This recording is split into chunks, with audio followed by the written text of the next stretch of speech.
할렐루야. 사랑하는 성도 여러분, 지난 3일 동안 평안하셨습니까? 오늘도 매우 추운 날을 보내셨을 겁니다. 그러나 하나님께 예배함으로 여러분들의 얼어붙은 마음과 우리의 모든 것들이 따뜻해지길 소망합니다. 기도하겠습니다.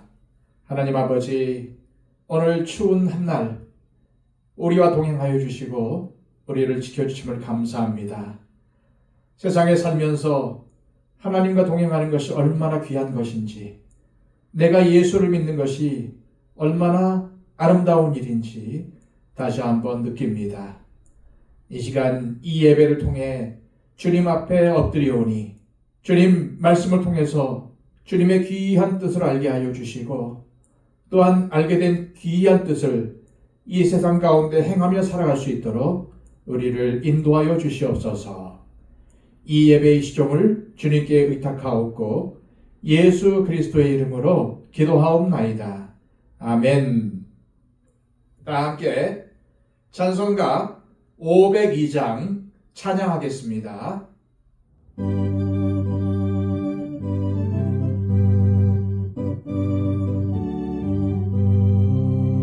빛의 사자들이여 어서 가서 어둠을 물리치고 주의 진리 모르는 백성에게 복음의 빛 비춰라.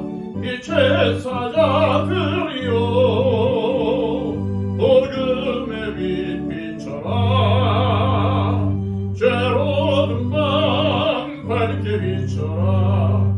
빛의 사자들이여 선한 사역 위하여 힘을 내라. 주 함께 하시겠네. 주의 크신 사랑을 전파하며 복음의 빛 비춰라. 빛의 사자들이여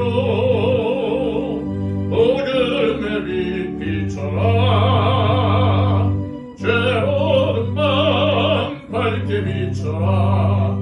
빛의 사자들이여 주님 부탁하신 말 순종하여 이 진리 전파하라. 산을 넘고 물 건너 힘을 다해 복음의 빛 비춰라. 빛의 사자들이여 복음의 빛 비춰라. 죄로운 밤 밝게 비춰라.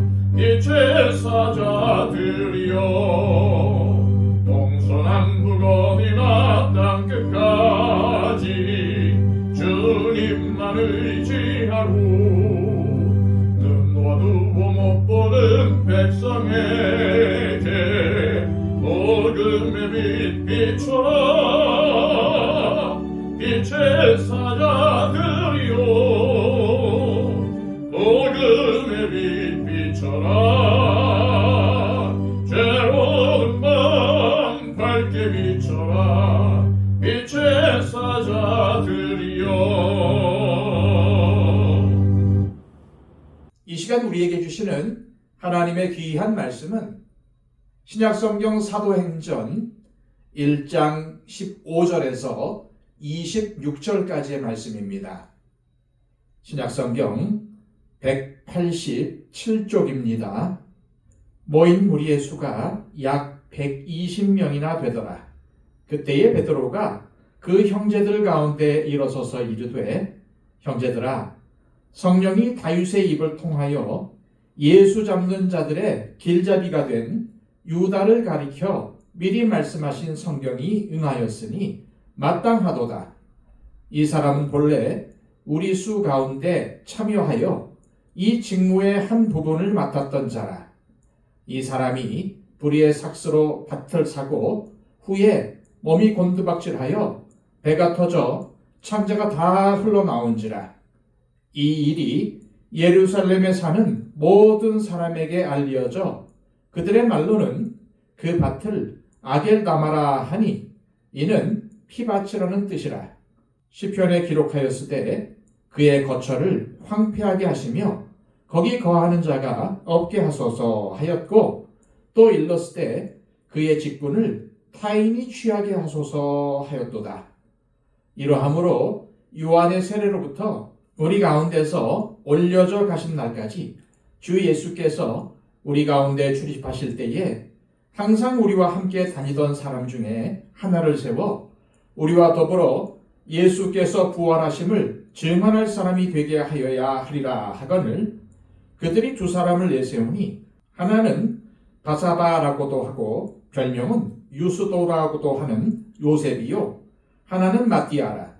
그들이 기도하여 이르되 무사람의 마음을 아시는 주여, 이 두 사람 중에 누가 주님께 택하신 바 되어 봉사와 및 사도의 직무를 대신할 자인지 보이시옵소서. 유다는 이 직무를 버리고 제 곳으로 갑나이다 하고 제비 뽑아 마띠아를 얻으니 그가 11 사도의 수에 들어가니라. 아멘. 많은 사람들이 이 시대를 가리켜 100세 시대라고 합니다. 의학이 발달하고 생활 수준이 높아지면서 예전에 비해 사람들의 수명이나 건강 상태가 대략 20년 정도는 더 젊어진 것 같다는 생각이 듭니다. 불과 몇십 년 전만 하더라도 환갑 잔치는 동네의 큰 잔치였습니다. 60세만 되어도 장수하셨다며 축하를 받았지요. 하지만 요즘은 환갑을 맞으신 분들을 보면은 할아버지, 할머니라고 부르기 민망할 정도로 너무나도 젊고 활기찹니다. 적어도 80은 넘어야 비로소 예전에 환갑 정도의 나이로 느껴질 만큼 건강하고 젊게 사시는 분들이 많습니다. 그래서인지는 몰라도 요즘은 연세가 지긋하신 어르신들 중에서도 젊은이들 못지않게 최신식 전자기기를 능숙하게 다루시는 분들이 참 많습니다. 제 아버지는 연세가 90에 가까우신데도 태블릿으로 매일 인터넷 신문 기사를 읽으시고 성경을 읽으시며 카톡도 하십니다. 그런데 요즘 아이들을 보면 정말 놀랍습니다. 초등학교 3, 4학년 정도밖에 안 돼 보이는 아이들도 처음 보는 최신 기기를 척척 작동을 시킵니다. 설명서를 보지 않고 이 버튼 저 버튼 눌러가며 금세 기능을 익혀가는 걸 보면은 입이 쉽게 다물어지지 않습니다. 그리고 더 어린 꼬마들도 스마트폰을 능숙하게 사용하는 걸 보면은 참 놀랍습니다. 하지만 우리 같은 기성세대는 다르죠. 큰 맘 먹고 최신형 스마트폰을 사거나 성능 좋은 최신 전자기기를 새로 사서 설레는 마음으로 박수를 뜯고 기기를 꺼내지만은 막상 전원을 켜면 무엇부터 해야 할지 막막할 때가 한두 번이 아닙니다. 그때 가장 필요한 것이 무엇일까요? 바로 사용 설명서입니다. 즉 매뉴얼이죠. 이 사용 설명서를 끝까지 꼼꼼히 읽어보고 차례대로 따라해야지 에이 대충 하면 되겠지 하고 내 마음대로 이것저것 눌러보다가는 비싼 기계를 망가뜨리거나 제대로 써보지도 못하고 낭패를 볼 수 있습니다.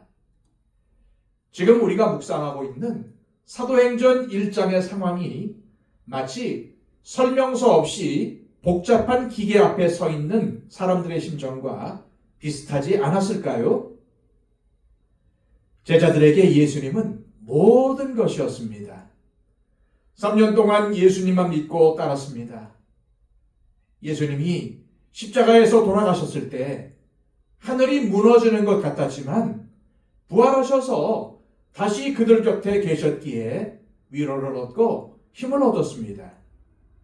그런데 이제 그 부활하신 예수님은 승천하여 하늘로 올라가셨습니다. 예수님은 더 이상 눈에 보이지 않고 제자들 자신들만 덩그러니 남겨졌습니다. 바깥 세상은 어떻습니까? 예수님을 십자가에 못 박아 죽인 종교 지도자들은 아직도 건재합니다. 언제 들이닥쳐서 자신들마저 잡아갈지 모르는 두려운 상황입니다. 그리고 무엇을 어떻게 해야 할지 전혀 감이 잡히지 않는 막막한 상황입니다. 예수님께서 생전에 많은 말씀을 가르쳐 주셨지만은 아직 성령님이 임하시기 전이라 제자들은 그 말씀을 하나로 꿰뚫지 못하고 있었습니다. 그저 조각난 지식으로만 가지고 있을 뿐이었습니다. 게다가 그들의 공동체에는 큰 구멍이 뚫려 있었습니다. 가룟 유다의 배신과 죽음으로 12제자 중 한 자리가 비어버린 것입니다. 이대로 11명으로 가야 하는지 아니면 다시 12명을 채워야 하는지 도무지 판단이 서지 않는 혼란스러운 시기였습니다. 무엇을 어떻게 해야 할지 전혀 알 수 없는 바로 그때 제자들이 선택한 행동은 무엇이었습니까? 그들은 모여서 회의를 하거나 근심과 걱정만 하거나 뿔뿔이 흩어지지 않았습니다. 가장 먼저 그들은 기도했습니다. 그들은 예수님이 승천하신 후 열흘 후에 성령님이 오실 줄 미리 알고 기도한 것이 아닙니다. 언제 오실지 모르지만 약속한 것을 기다리라는 주님의 말씀 하나 붙들고 계속해서 매일매일 간절하게 기도했던 것입니다. 그리고 그들은 기도만 한 것이 아닙니다. 기도의 자리에서 그들은 하나님의 말씀을 붙들었지요. 앞서 말씀드린 대로 최신 기기를 샀을 때 가장 먼저 봐야 할 것은 사용 설명서입니다. 내 생각, 내 경험, 내 추측대로 조작하면 고장이 납니다. 사용 설명서를 펴고 자세히 그리고 집중해서 읽고 따라해야 문제가 생기지 않습니다. 제자들의 모습이 바로 그러했습니다. 어떻게 무엇을 해야 할지 방향을 잃어버린 순간 그들은 자신들의 생각이나 세상의 지혜를 구하지 않고 하나님의 말씀을 펼쳐 들었습니다. 간절히 기도하며 말씀을 연구하고 그 말씀 속에서 지금 자신들이 처한 상황에 대한 답을 찾으려고 몸부림쳤던 것입니다. 이것이 오늘 본문에서 제자들이 저와 여러분들에게 보여주는 신앙의 태도입니다. 그들이 말씀 앞에서 직면해야 했던 첫 번째 문제는 바로 가룟 유다의 문제였습니다. 베드로는 모인 무리들 앞에서 이 가슴 아픈 이야기를 꺼냈습니다.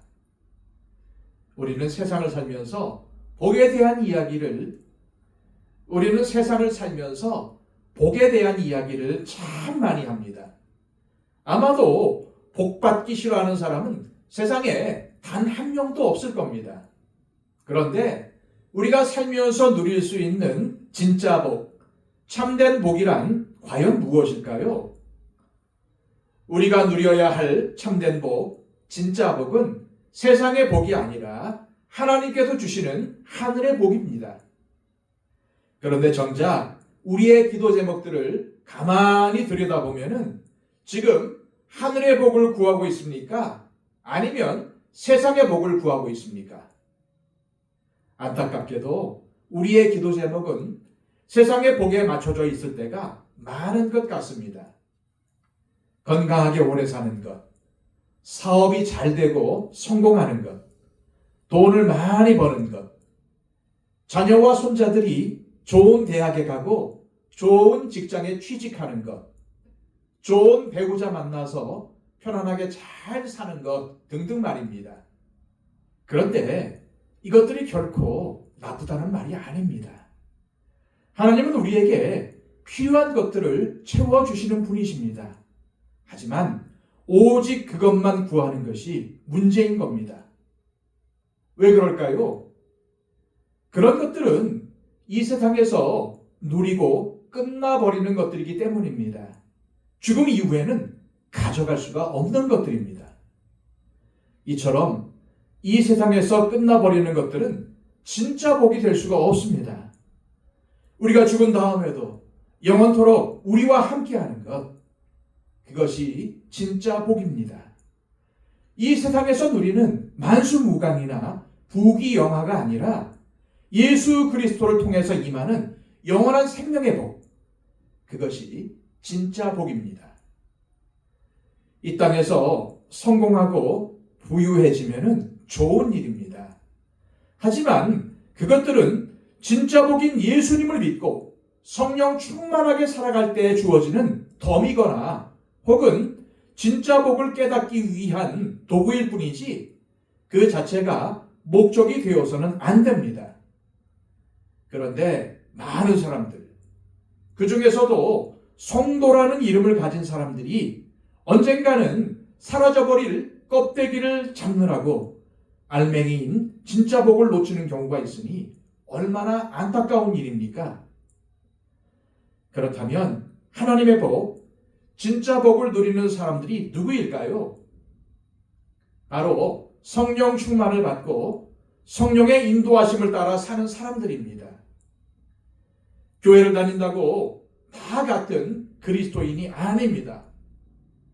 예수님을 믿는다면서도 여전히 세상 복만 따라다니는 육신적인 그리스도인이 있는가 하면은 비록 세상에서는 조금 부족해도 주님의 말씀에 순종하며 영원한 가치를 따르는 진정한 그리스도인들이 있습니다. 하나님은 저와 여러분이 진정한 그리스도인이 되기를 원하십니다. 이 사실을 가장 먼저 깨달은 사람이 바로 베드로였습니다. 베드로는 일어나 120명의 성도 앞에 섰습니다. 그리고 그 누구도 꺼내고 싶어 하지 않았던 가룟 유다의 이야기를 꺼냅니다. 이때는 예수님께서 승천하신 지 얼마 되지 않은 시점입니다. 서로 모여 기도함으로 공동체의 분위기가 좋아지고 은혜가 회복되고 있는 이 시점에 배신자의 이야기를 꺼낸다는 것은 찬물을 끼얹는 일일 수도 있습니다. 너무나도 가슴 아프고 수치스러운 이야기이기 때문입니다. 하지만 베드로는 알았습니다. 이 문제를 덮어두고는 진짜 복을 받을 수가 없다는 것을, 공동체가 바로 설 수 없다는 것을 말입니다. 베드로는 시편 말씀을 인용하며 가룟 유다의 배신과 죽음이 우연히 일어난 일이 아니라 이미 성경에 예언된 일임을 설명합니다. 의사 누가는 사도행전을 기록하면서 가룟 유다의 최후를 아주 끔찍하고 상세하게 묘사합니다. 그가 불의한 삭스로 밭을 자심하는 그 밭에서 스스로 목을 맺고 결국 비참하게 죽었다는 것입니다. 그래서 사람들은 그 밭을 아겔다마, 즉 피밭이라고 불렀습니다.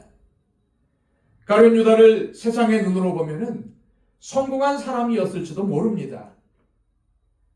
다수의 제자들은 가난하고 배운 것 없는 어부 출신이었지만은 가룟 유다는 똑똑하고 머리가 좋아서 회계를 맡았습니다. 게다가 예수님을 팔아넘겨 은 30이라는 돈을 손에 쥐었습니다. 이 사실을 잘 아는 당시 사람들은 예수도 죽었고 저 어리석은 11명의 제자들도 곧 잡혀 죽겠지. 하지만 저 가룟 유다는 돈도 챙겼고 살 길을 찾았으니 머리가 참 좋군 이라고 생각했을 것입니다. 하지만 결과는 어땠습니까?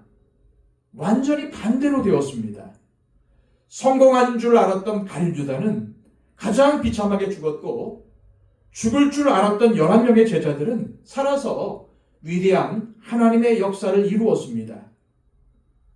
살려고 꾀를 낸 사람은 죽었고 주님을 위해 죽고자 했던 사람들은 살았습니다. 이것이 바로 세상의 논리와 다른 하나님 나라의 역설적인 진리입니다. 베드로는 시편 69편과 109편의 말씀을 통해서 유다의 빈자리를 해석합니다.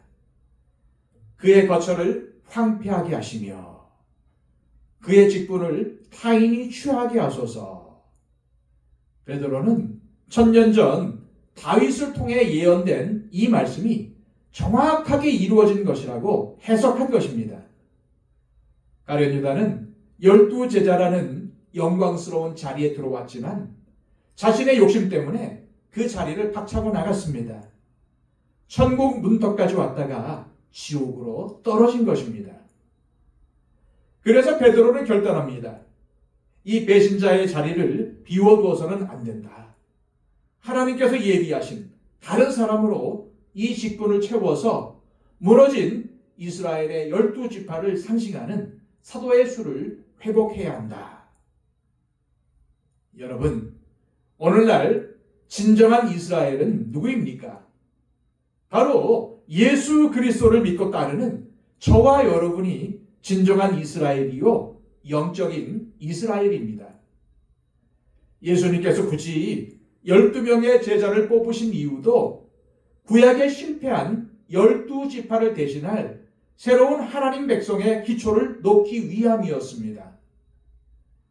따라서 하나님께서 저와 여러분을 영적 이스라엘로 부르신 이유는 우리가 세상 사람들처럼 돈 많이 벌고 성공해서 자랑하라는 것이 아닙니다. 이 땅에 진짜 복이 무엇인지를 보여주라는 사명을 주시기 위해서입니다. 다시 말해 예수님과 동행하는 삶이 얼마나 복된 것인가를 보여주는 증인이 되라고 저와 여러분들을 부르신 것입니다. 그러기 위해서는 우리 안에 있는 죄의 문제를 해결해야 합니다. 베드로가 가룟 유다의 문제를 감추지 않았던 것처럼 말입니다. 우리가 신앙생활을 하면서 예배도 드리고 봉사도 하고 헌금도 합니다. 겉으로는 아무 문제가 없어 보입니다.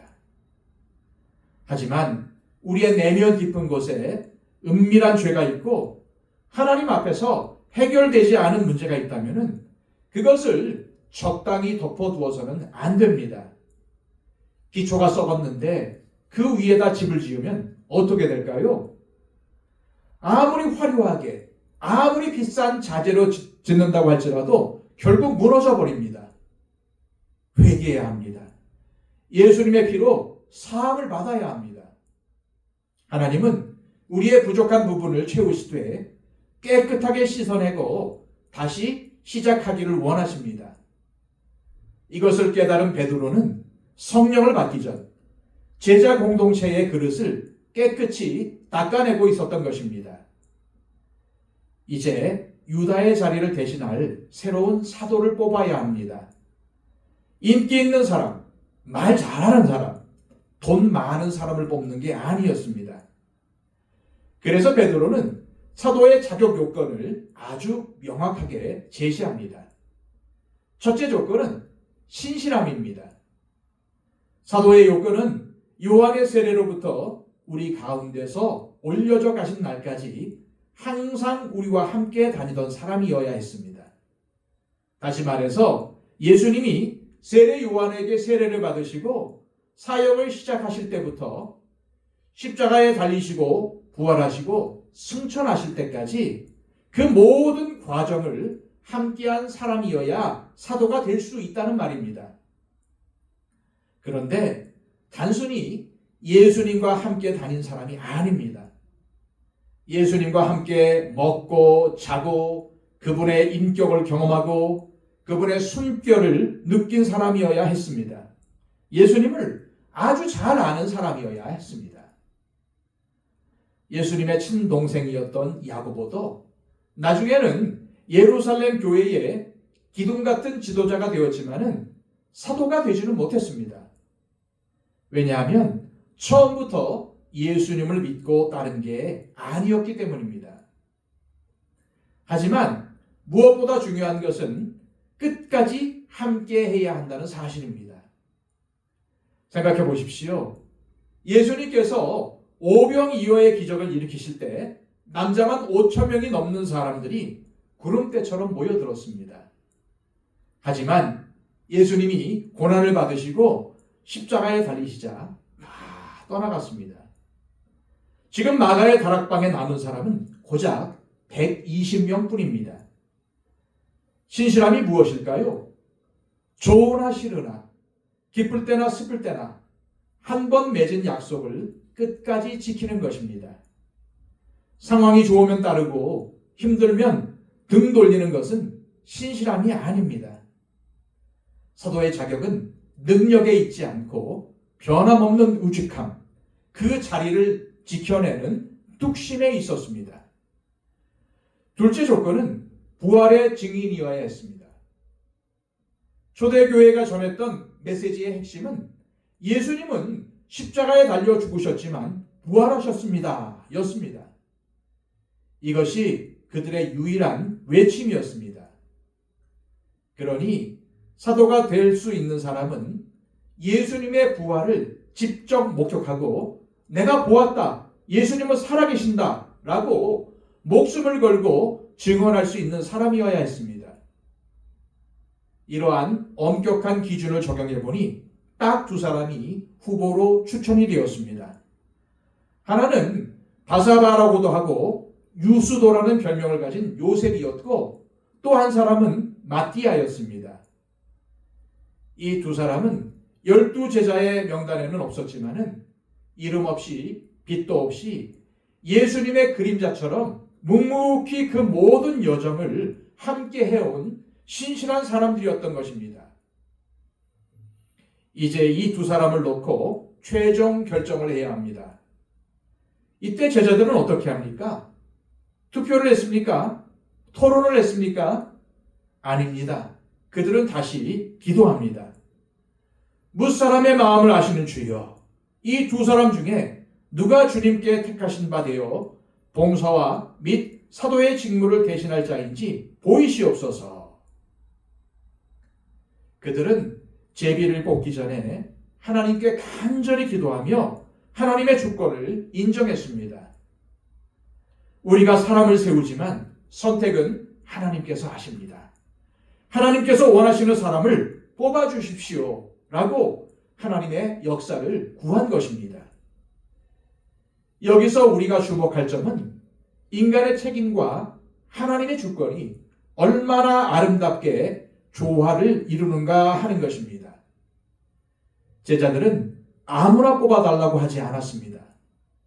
말씀을 기준으로 자격이 되는 사람을 엄선했습니다. 인간이 해야 할 최선의 준비와 노력을 다했습니다. 이것이 바로 인간의 책임입니다. 그리고 마지막 결정의 순간에는 자신들의 뜻을 내려놓고 하나님께 맡겼습니다.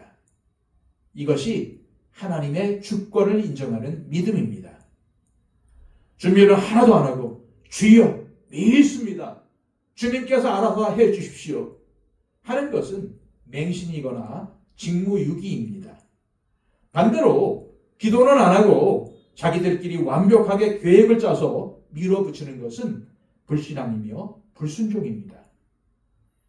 진정한 믿음은 내가 할 수 있는 데까지 최선을 다해서 준비하고 그 결과는 하나님께 온전히 맡기는 것입니다. 성경에는 나와 있지 않지만은 당사자인 요셉과 마띠아도 함께 엎드려서 기도했을 것입니다. 과연 그들이 속으로 내가 되어야 하는데, 저 사람이 되면 안 되는데 하면서 경쟁심을 품었을까요? 아니었을 것입니다. 그들은 이미 검증된 신실한 사람들입니다. 누가 되어도 좋다는 마음이었을 것입니다. 내가 되면 두렵고 떨림으로 충성하겠습니다. 하지만 저 형제가 되어도 나는 진심으로 기뻐하며 돕겠습니다. 이런 마음으로 전심으로 기도하지 않았겠습니까? 드디어 제비를 뽑았습니다. 결과는 마띠아였습니다. 제비 뽑기의 결과를 알게 된 순간 그 자리에 에이 아쉽다 하는 탄식은 없었을 것입니다. 와 하는 함성과 박수 소리가 터져 나왔을 것입니다. 그리고 누구보다도 가장 크게 손뼉을 치며 마띠아를 안아준 사람은 바로 탈락한 요셉이었을 것입니다. 그 이후 성경은 어디에도 마띠아가 무슨 큰 일을 했다거나 요셉이 섭섭해하며 교회를 떠났다는 기록이 없습니다. 사실 이 두 사람의 이름은 이후 사도행전에 다시 등장하지도 않습니다. 이것이 무엇을 의미하는 것일까요?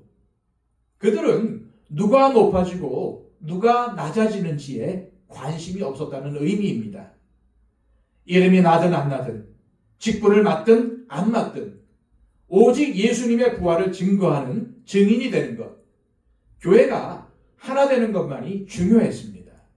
요셉파와 마띠아파로 나뉘어 싸우지도 않았습니다. 이 얼마나 성숙하고 아름다운 모습입니까? 이런 분들이 계셨기에 초대교회가 그토록 아름답고 능력 있게 성장할 수 있었고 오늘 우리에게까지 복음이 전해진 것입니다. 하나님은 전능하신 분이십니다. 혼자서도 얼마든지 일하실 수 있습니다. 또한 하나님은 온 우주의 주인이십니다. 돈이 필요 없으십니다. 우리가 드리는 헌금, 하나님의 부유하심에 비하면 아무것도 아닙니다. 우리가 하는 봉사, 하나님께서 직접 하시면 훨씬 더 잘하실 것입니다. 그런데도 하나님은 왜 저와 여러분들을 부르시는 것일까요? 그것은 하나님이 무엇이 부족하거나 아쉬워서가 아닙니다. 바로 우리들을 위해서입니다. 돈밖에 모르고 자기밖에 모르는 이기적인 우리가 나의 가장 소중한 물질을 드림으로 하나님을 사랑한다고 고백할 수 있는 기회를 주시는 것입니다. 또한 우리의 시간과 몸을 들여 봉사하게 하심으로 우리가 하나님의 성품을 닮은 사람으로 빚어지기를 원하시는 것입니다. 그러므로 교회에서 섬길 수 있다는 것, 직분을 맡는다는 것은 짐이 아니라 엄청난 특권이요 은혜임을 깨달으시기를 소망합니다. 오늘 본문의 제자들은 이제 더 이상 예수님이 떠나셨다고 울며 멍하니 있는 무능한 사람들이 아니었습니다. 그들은 기도로 무장했고 말씀으로 기준을 세웠으며 아픈 상처를 드러내고 거룩한 그릇을 준비했습니다. 무엇보다 그들은 서로 경쟁하지 않았고 하나님의 뜻 앞에 아멘으로 순종하며 하나가 되었습니다. 성령님께서 임하실 준비가 끝난 것입니다. 사랑하는 여러분, 우리 교회와 저와 여러분들의 가정이 이런 모습이 되기를 소망합니다. 막막한 현실 앞에서도 두려워 말고 기도에 무릎을 꿇으십시오. 말씀의 매뉴얼을 펼치십시오. 그리고 마띠아처럼 또 요셉처럼 하나님께서 세우신 자리에서 묵묵히 끝까지 충성하는 신실한 증인이 되십시오.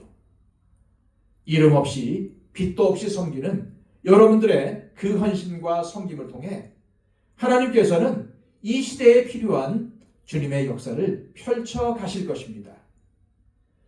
말씀을 생각하시면서 찬송가 321장을 함께 부르겠습니다.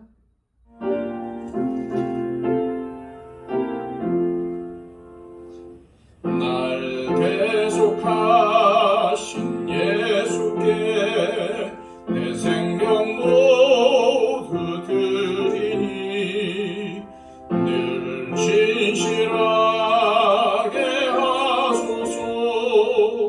내 구주 예수여, 나 구주 위에 살리라. 내 기쁨 한량 없으리. 내 갈 길 인도하소서. 내 구주 예수여, 날 구원하신 예수를 일평생 의지하오니 날 영접하여 주소서. 내 구주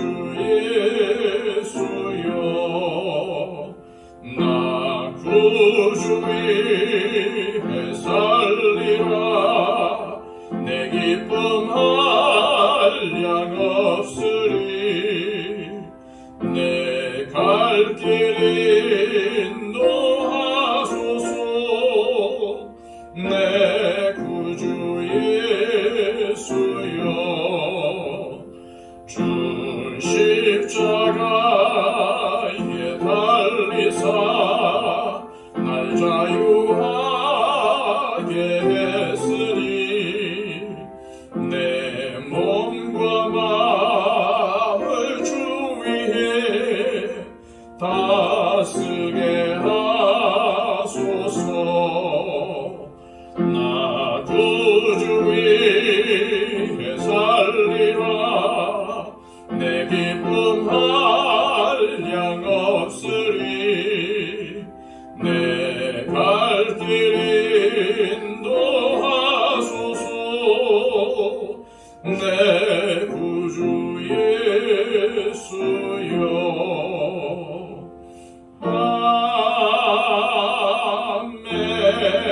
아멘. 다 함께 기도하겠습니다. 사랑의 주님, 앞이 보이지 않는 막막한 현실 속에서도 예배의 자리, 기도의 자리로 부르시니 감사합니다. 세상의 헛된 욕망으로 채우려 했던 우리의 빈 마음을 주님의 말씀과 신실한 믿음으로 채우게 하옵소서. 마티아처럼 드러나지 않는 자리에서도 묵묵히 주님과 동행하며 결과보다 주님의 뜻을 기뻐하는 겸손한 마음을 주옵소서. 우리의 작은 헌신이 주님의 거룩한 역사에 쓰임받는 특권임을 깨닫고 기쁨으로 순종하게 하옵소서. 예수 그리스도의 이름으로 기도하옵나이다. 아멘.